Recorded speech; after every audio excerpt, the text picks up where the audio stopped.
교회에서 성경 1000번째 성경 통독 1000명 천독을 올해 안에 봉헌하려고 하고 있습니다. 하나님의 말씀은 틀림이 없습니다. 하나님의 말씀은 1.1획도 다 이루신다 했습니다.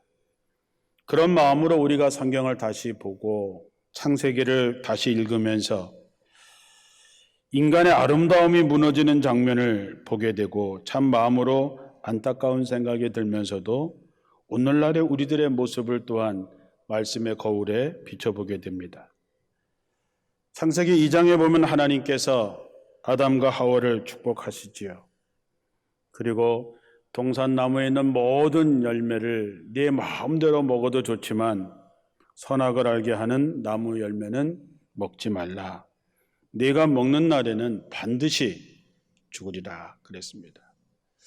반드시 죽는다 했습니다. 선악을 알게 하는 나무를 먹지 않고도 얼마든지 넉넉하고 풍족하고 넘치도록 주셨면서 선악을 알게 하는 나무 열매를 먹지 말라. 반드시 죽으리라. 그런데 3장에 넘어가면 뱀이 그 여자를 유혹을 합니다. 야, 하나님이 참으로 이 모든 열매를 다 먹지 말라 하시더냐? 여자가 뱀한테 얘기하지요. 동산나무 열매에 모든 것을 다 먹을 수 있지만 동산 중앙에 있는 나무 열매는 하나님의 말씀에 너희는 먹지도 말고 만지지도 말라. 너희가 죽을까 하노라 하셨느니라. 그러자 뱀이 여자에게 너희가 결코 죽지 않는다 라고 말을 하지요.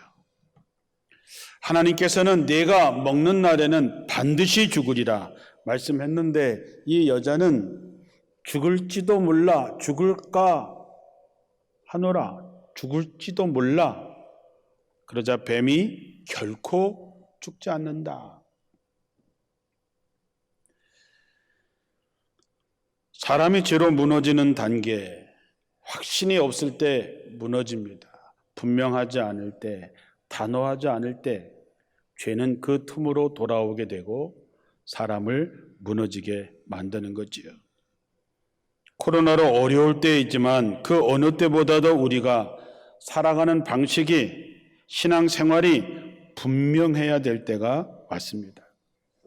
적당히 타협하는 것은 결국 우리를 망치게 할 것입니다. 우리 예수 믿는 사람들의 삶에서 가장 많이 고백되어져야 하는 단어가 뭘까요? 우리가 신앙생활 하시면서 어떤 말을 가장 많이 쓰십니까? 우리가 읽은 본문의 말씀 속에서 사도 바울은 아멘이라고 하는 말로 정리할 수 있습니다. 오늘 본문에 나오는 고린도 교회처럼 바울의 마음을 아프게 한 교회가 없지요. 사도 바울이 1년 반 동이나 열심히 복음을 전해서 그 교회가 정말 부흥되고 성령의 역사도 나타나고 온갖 은사가 가득했던 교회였습니다마는 바울이 떠나고 난 다음에 여러 가지 문제로 시끄러워졌습니다. 어때론 그들을 하나로 묶었던 성령의 역사가 사그러지자 교인들은 사분오열 갈라지고 하나님의 모델이 되어야 했던 교회가 오히려 세상의 비웃음을 사는 교회가 되어버렸습니다. 교회 안에서는 서로 교인들끼리 파당을 지어서 서로 헐뜯고 교인들끼리 고소하고 선물로 받은 은사를 가지고 누구 것이 더 세냐, 누구 것이 더 중요하냐를 가지고 교회가 분란이 일어났지요. 고린도 교회를 볼 때마다 비록 한때는 뜨거웠을지라도 한때는 부흥했을지라도 사랑이 식어지면 결국 마귀가 역사할 수밖에 없다라고 하는 것을 알게 됩니다. 사랑이 식어지자 사람들의 마음속에 교만한 마음이 들기 시작합니다. 그래서 자기 눈에 있는 들보는 깨닫지 못하고 남의 눈에 있는 티를 보고 그것을 비판하고 그것을 비난하고 헛뜯었습니다.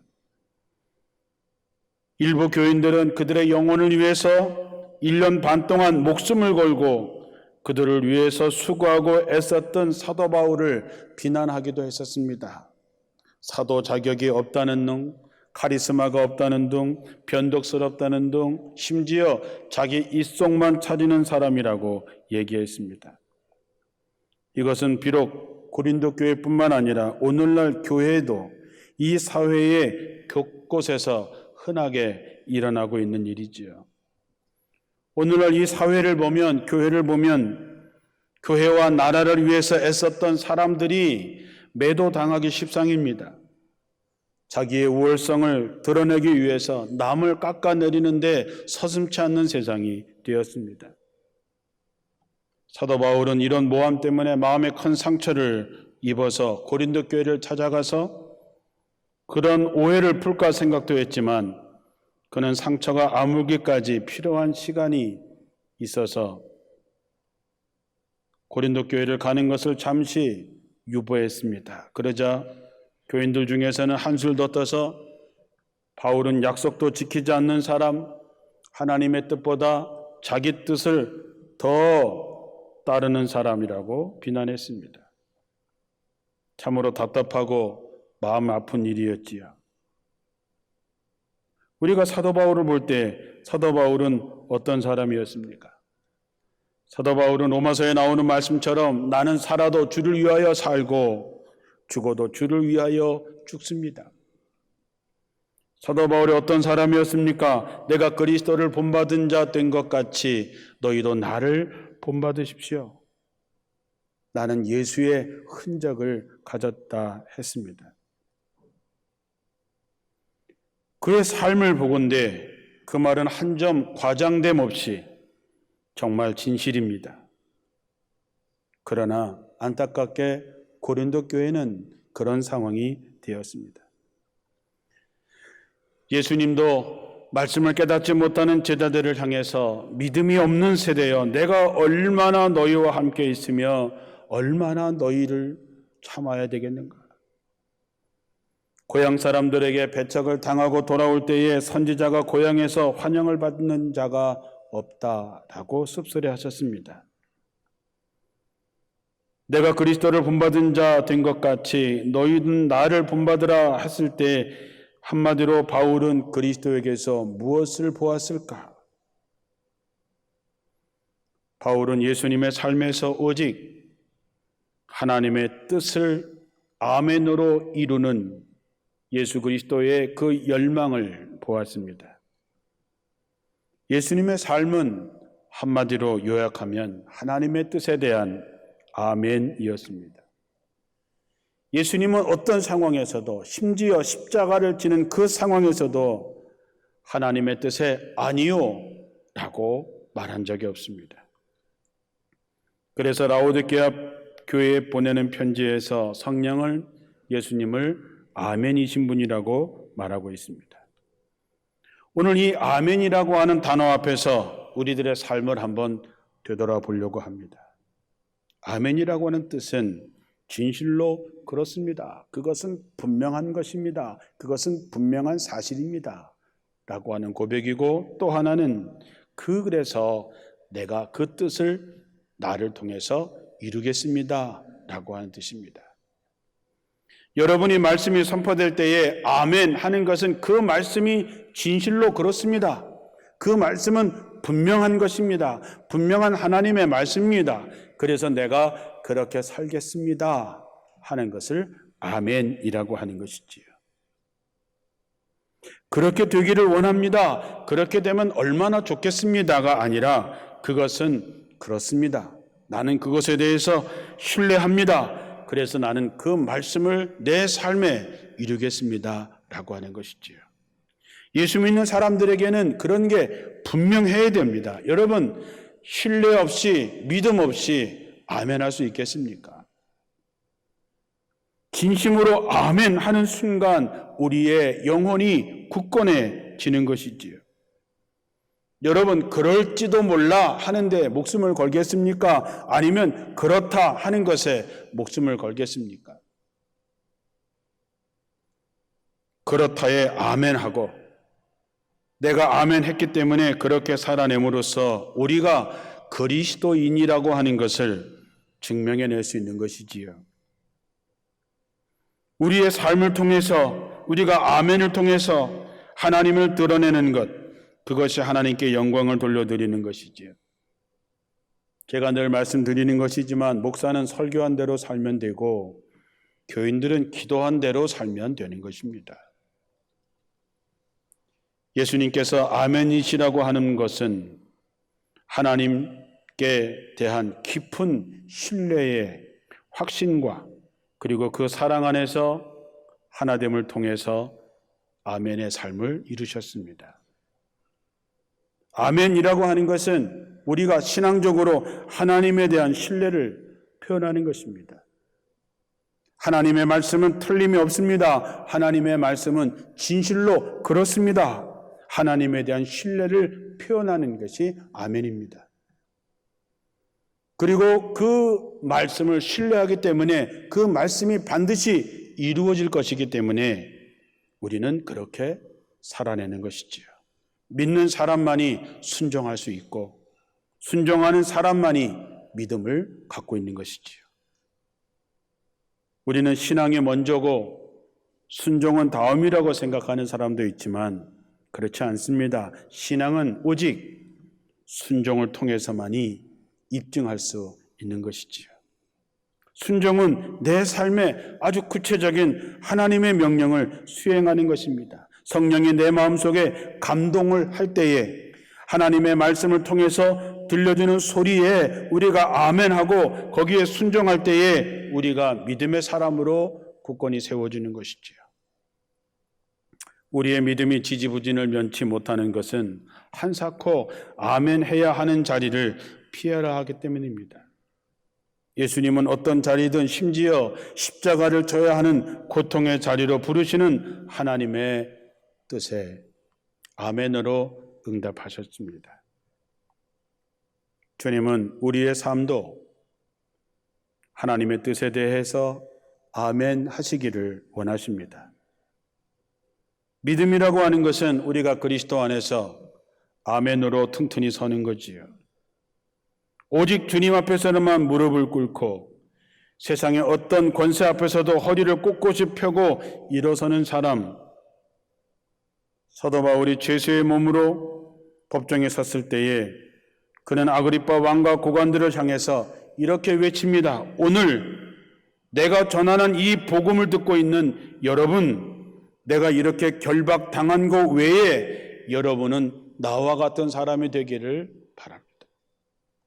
내가 비록 결박은 당했지만 내가 믿고 있는 이 복음, 내가 전하는 복음, 이 복음의 소리를 듣고 있는 여러분이 나와 같이 되기를 바랍니다. 얼마나 당당한 모습입니까? 세상의 어떤 것도 우리를 그리스도 예수 안에 있는 하나님의 사랑에서 끊을 수 없다던 그 거룩한 자부심이 사도 바울의 모습에서 우리는 볼 수 있는 것이지요. 다시 말씀드리지만 예수님의 삶이나 사도 바울의 삶은 철저하게 하나님의 뜻에 대한 예, 아멘이었습니다. 요한은 계시록 3장 14절에 예수님을 아멘이시요 충성되고 참된 증인이시요 하나님의 창조의 근본이신 분이라 그랬습니다. 아멘이시요. 하나님의 뜻에 아멘, 그리고 충성되고 그 말씀에 참된 증인이 되셨던 예수 그리스도. 아마 이 말보다 예수님의 존재를 잘 드러낸 말이 없을 것입니다. 처음 시작할 때 얘기했지만 아담과 하와는 하나님의 명령에 아멘하지 않았습니다. 내 생각, 그럴 것 같은 생각, 그것 때문에 그들은 선악과를 따먹었고 그 결과로 온 것은 죽음과 저주였습니다. 그러나 두 번째 아담이셨던 예수님의 길은 하나님의 뜻을 이루기 위해서 자기 뜻을 버리고 내 뜻대로 마옵시고 아버지의 뜻대로 되기를 원합니다. 그 길이 죽음의 길이요 십자가의 길이었지만 예수님은 하나님의 뜻에 아멘하는 그 길을 걸었고 그 길은 우리에게 생명을 주었습니다. 그리스도 안에서 이루어진 하나님의 약속은 그렇기 때문에 절대로 공수표가 될 수 없습니다. 거짓이 될 수 없는 것이지요. 우리가 하나님의 뜻에 아멘하면 우리를 통해서 하나님의 영광이 드러나게 됩니다. 나를 중심에 놓고 처신하는 것이 아니라 사도 바울의 얘기처럼 우리는 내 자신을 위해서가 아니라 다른 사람에게 유익을 주기 위해서 살 때에 겪는 아픔들, 그런 것들은 우리들의 영혼을 맑게 하고 우리를 하나님의 나라로 가는 마디가 될 것입니다. 이것은 우리가 마침내 넘어야 될 고비가 될 거고, 그 고비를 넘길 때에 우리의 신앙은 더욱 깊어지지만 그 고비를 넘지 못하고 아멘하지 못할 때 우리의 삶은 지리멸렬하게 될 것입니다. 그렇다면 우리의 삶에 아멘이 되려면 어떻게 해야 될까요? 첫째는 확고한 믿음을 갖는 것입니다. 하나님의 신실하심을 믿으십니까, 여러분? 우리가 예배를 드릴 때마다 나는 전능하신 하나님 아버지, 천지를 창조하신 그 하나님 아버지를 믿습니다. 그렇게 고백하지요. 전지전능하시고 이 세상의 주인이신 하나님을 여러분은 분명히 믿습니까? 하나님의 여러분의 좋으신 아버지가 되시고 합력하여 선을 이루시는 하나님이신 줄을 정말 믿느냐 하는 거지요. 이런 하나님의 신실함에 대해서 확고한 믿음이 없는 사람은 아멘의 삶을 살 수 없습니다.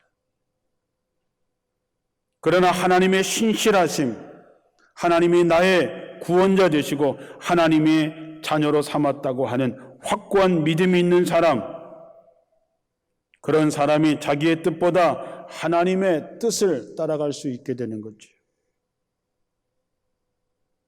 다윗은 인생의 가장 고통스러울 때에 그는 시편 23편을 쓰면서 내가 사망의 음침한 골짜기로 다닐지라도 해를 두려워하지 않는 것은 주께서 나와 함께 하시기 때문이다 고백했습니다.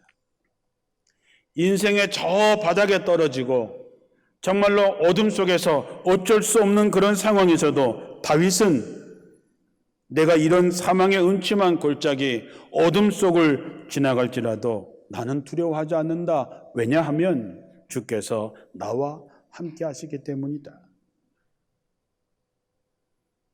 겟세마네 동산에서 땀방울이 핏방울이 돼서 떨어지도록 간절하게 기도하시는 예수님의 모습, 그러나 거기에 침묵하시는 하나님의 품에 예수님은 나의 뜻대로 마옵시고 아버지의 뜻대로 되기를 원합니다 하시고 자신의 생명을 내어주셨습니다.